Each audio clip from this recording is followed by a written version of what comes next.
Well, good morning and welcome to another RiderCamTV video, and today you see me at the start of a day, beautiful sunshine, a little bit breezy, but beautiful sunshine down on the Cornish coast, the North Cliffs to be exact, and what a spectacular place to start my day's ride.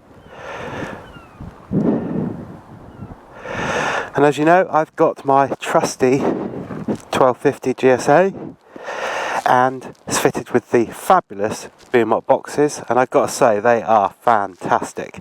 But I'm off to meet an associate who's ready for his test, who's got his test date, so we're going to go out and make sure that he's still brushed up on his techniques and that they're all okay, just to give him a bit of a helping hand or have a little bit of a ride with him anyway. But I'm also using today as a bit of a tester that I've changed my microphone on this GoPro setup, so I'm hoping that it will be okay. So I thought what I'd do today is do a video on road positioning. It's a little bit windy today, as you can probably hear and see. I thought I'd do a bit of a video on road positioning, because one of my associates was talking or asking about specific road positioning on things like dual carriageways and on normal roads. So let's get into it. So road positioning.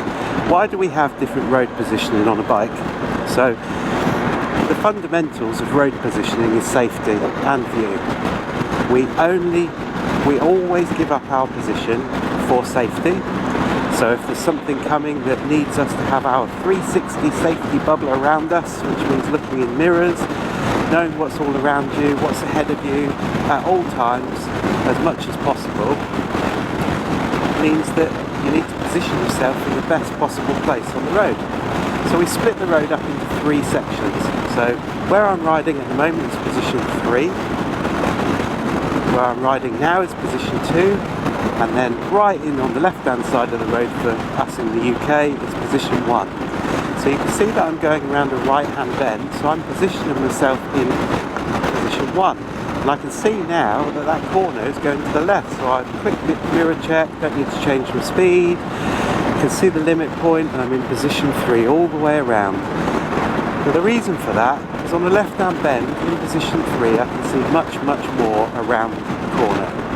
It also affords me the ability that if somebody's coming around from on the other side of the road and they are on my side of the road, I can pitch the bike in to bring it back into position 2 or 3 to get out of danger. And also I can let the throttle off and give myself some time and space, because that's what advanced motorcycling is really all about.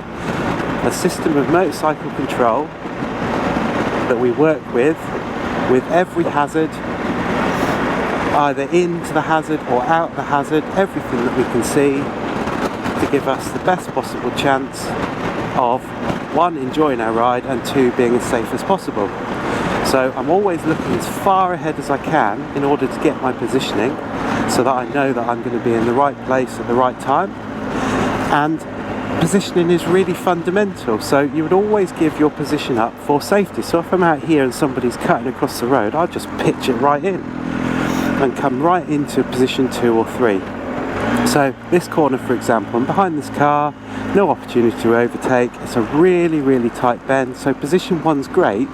And for this sort of corner, especially for motorcyclists, it's really important on a right hand bend in the UK that you do position yourself well away from danger, i.e. position 1, because if you can imagine the bike is like that going round the corner, I don't want my head hanging over the white line.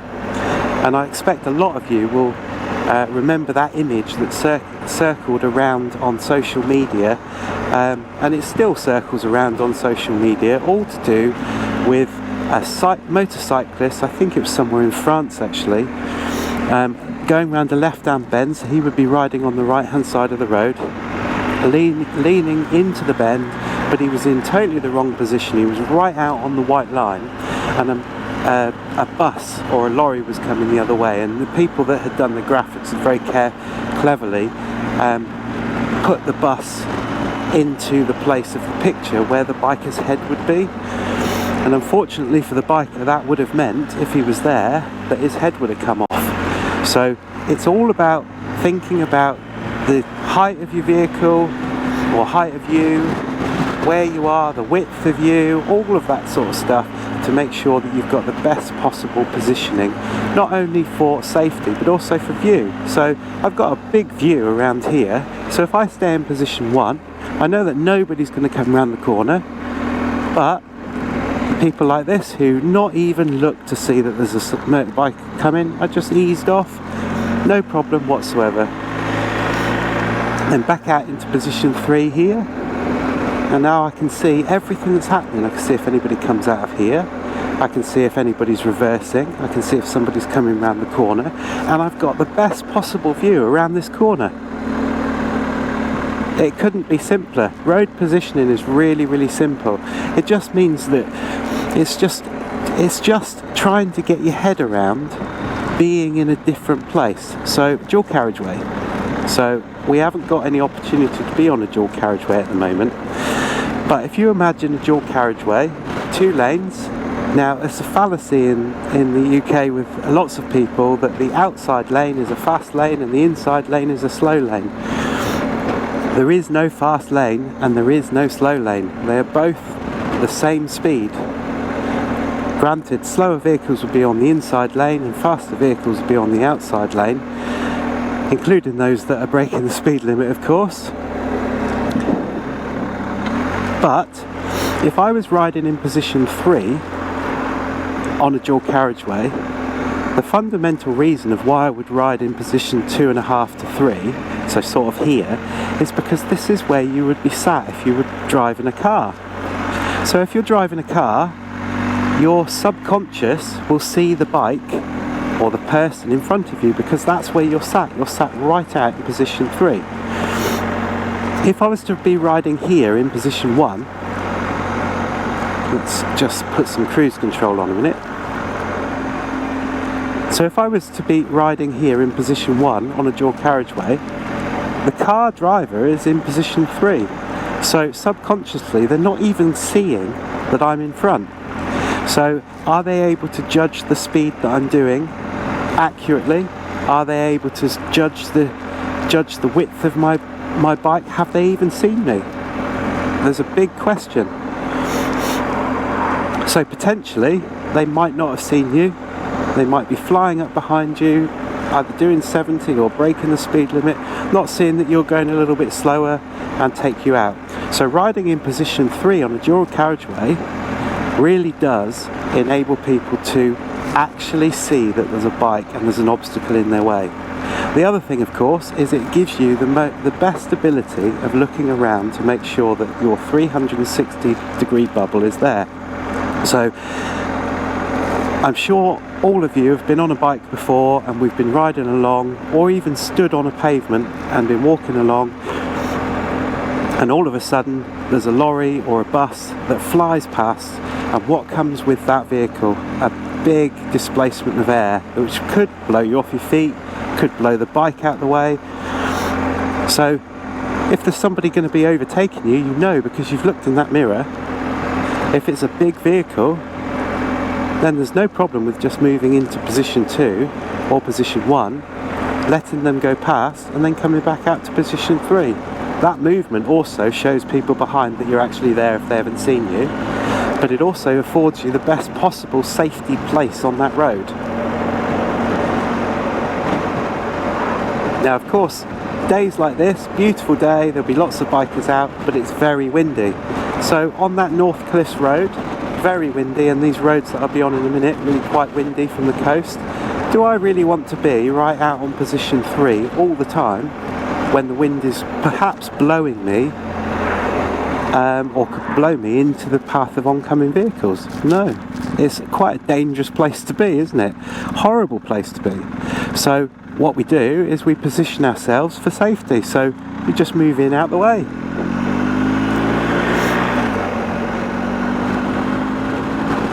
cyclists. Now we're going to go up through a place called Cambrose to Porth Towan. Some of you will know this road, but it is a lovely, lovely road. Some lovely corners here, and it'll help me demonstrate why I'm in this position. So I'm in position 3. It's a 60 limit, no need to do 60. It's quite safe to do 60. But now I'm going to come into position 1. That junction's clear, don't need to worry about that. And I've got all the view all the way up the hill. So just at the crest of the hill, I'm coming into position 3, because I know that this road goes round to the left. So look at all that view that I'm getting. Now I'm going to go into position 1, because it's a right hand bend. Look at the view that I've got, and look at the stability of the bike. Now I wouldn't advocate taking your hands off your handlebars at all, but it just shows you that if you set yourself up with the right positioning all the way around the corner, that you can see everything that's going on. So I can see all the way down the road here, so I can overtake this bike, and when it's safe I'm going to come back into my side of the road, and there's a left hand bend, a long sweeping left hand bend here, so I'm just going to knock it into 4th, a bit more responsive, and I'm going to head round this corner, all in position 3, all in position 3. I'm looking right up to the top of the road. That car's parked, there's nobody in it. Into position 1, and away we go. Now the corner, I'm looking right at that limit point where this hedge, left hedge, meets the right hedge. It's a left hand bend. Doing the speed limit, vans come in, so I'm pulling myself in a bit, back out, and then round the corner. Road positioning really isn't difficult. It's about getting all of those things, all of your planning, all of your information, your position, your speed, your gear, and your acceleration, all in 100% the right place, as much as you can, so that you can get your position and keep the bike stable. So if you can imagine, I'm driving a car, and I'm going around a right hand bend, and I brake on the corner, the car's weight is going to the front of the vehicle, and now I'm asking it to turn a corner. The tyres are so good, but they're only good to a certain extent. So why would you ask your vehicle to brake heavy on a corner and to go round a corner? Because you're asking far too much of those tyres, and that's when you start losing control. So if I set myself up way before the corner, in the right position, in the right speed, in the right gear, and then just hold my throttle all the way around the corner, rather than my car or bike doing that and then pushing itself out to the edge of the road, it's flat, and then I'm leaning and I'm pushing both of the tyres into the road with my acceleration, so I'm keeping it as stable as possible. So here's a 60, let's see if we can get up to 60. I know there's a vehicle here, be an opportunity to overtake the vehicle a little bit higher up the hill. Now I'm in position 1 because it gives me the best possible chance of going around the corner, and this corner is really good because it's off camber, so I'm leaning and my head is nowhere near the edge of the road, absolutely nowhere near it, so I'm as safe as houses. So just drop back a little bit, and now I can start to see that there is a gap between there, there's a bus stop. This car doesn't know what he's doing, so I'm going to go to overtake him here rather than taking up the whole road, and away. It's a 60 limit, cleared it way before that junction. I'm back in position 1, nothing in that junction, so now I'm looking through all the way up through these little bends. I'm not even doing the speed limit, there's really no need to, it's quite comfy doing this speed. Now I can see there's a 40, so checking my mirrors, slowing down in the right position, and then on the imaginary line changing the gear at the correct speed. Road positioning is fundamental. You can get everything else right, but if the road positioning isn't right, then it kind of throws the rest of IPSCA a little bit up in the air.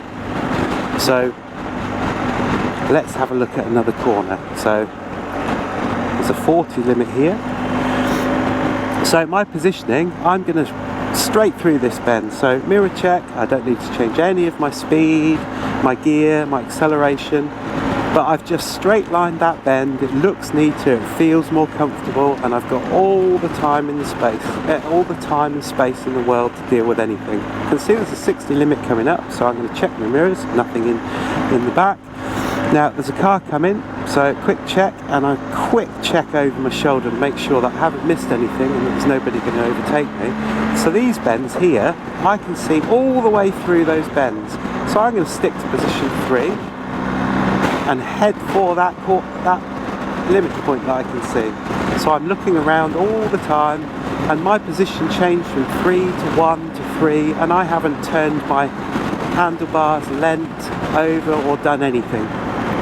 It really is really quite nice when you can get your positioning just right.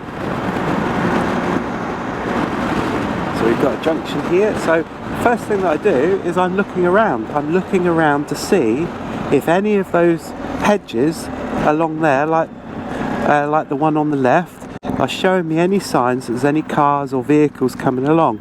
Now it's one of those junctions that is a little bit odd. Sometimes you can come up and you can see that there's nothing here.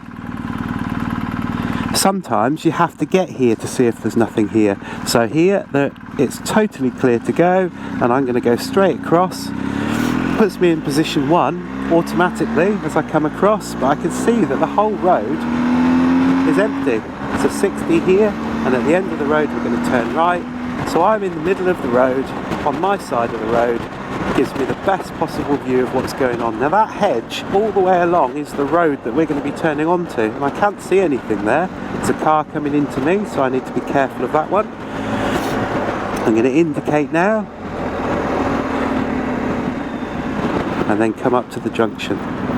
Now I am going to stop here. I wouldn't necessarily stop if there was no cars here, but I'm going to stop so I can demonstrate. So I'm looking that way and that way, everything's clear, quick glance that way, and away we go. Now that corner's going away. I've got the gift of that car heading there, so it's going away to the right, so I'm in position 1.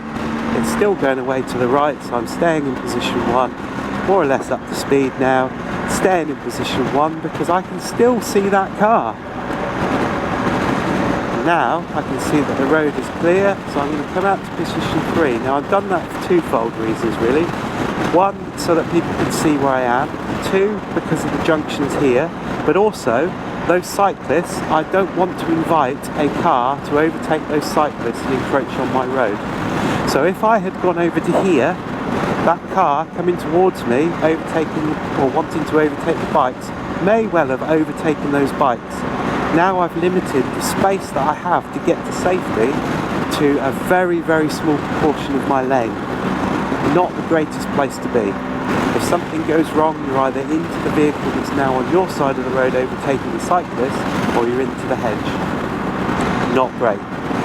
So I can see these signs here. It tells me there's a left-hand bend, so I'm just going to ease off. Might chuck it into 4th, give myself a bit of more responsive gear. I know there's a couple of junctions here. There's nobody in that junction, so I can go back up to the speed limit, staying in this position. Road positioning is really, really simple. It relies on your information, your position, your speed, your gear, your acceleration to all be right. But it's one of those fundamental things that enables you to plan further ahead, plan what you're going to be doing, get a riding plan and carry out that riding plan as efficiently and as safely as possible. And that's all there is to it. So I'm going to stop here for a cup of coffee, wait for my associate to arrive, and have a lovely day's riding. So if you've enjoyed the video, give it a massive thumbs up, hit the subscribe button, it'll be somewhere, and we'll see you in the next video.